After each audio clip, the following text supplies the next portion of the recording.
हरियाणा की हर अपडेट के लिए बेल आइकन दबाएं और सब्सक्राइब करें STV हरियाणा न्यूज। किसानों के इस आंदोलन में अलग अलग राजनीतिक दलों के नेता अपनी भूमिका भी इसमें निभा रहे हैं और साथ ही किसानों का समर्थन करने के लिए पहुंच रहे हैं। इस बीच बीजेपी प्रदेश अध्यक्ष ओपी धनखड़ ने कांग्रेस पर तंज कसा। उन्होंने कहा कि हुड्डा का बेटा वहां जाकर चढ़े तवे पर रोटियां सेक रहा है जो कि जल गई हैं, जबकि किसानों ने इन्हें अपने आंदोलन में घुसने तक नहीं दिया। उन्होंने कहा कि ये तो दूसरों के कंधों पर बंदूक रखकर चलाने वाले हैं।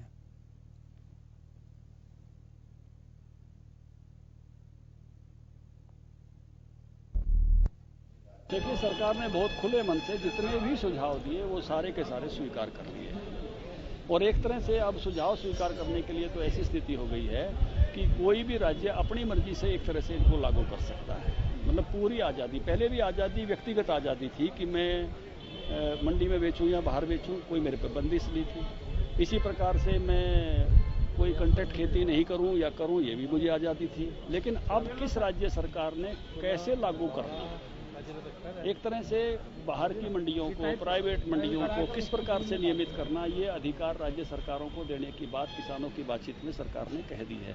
ऐसा है कि हुड्डा साहब को रोज लगता है कभी जाके वहाँ हुड्डा का बेटा जो है वो चढ़े तवे पे रोटियां सेकता है, राजनीतिक रोटियां रोज जल जाती है।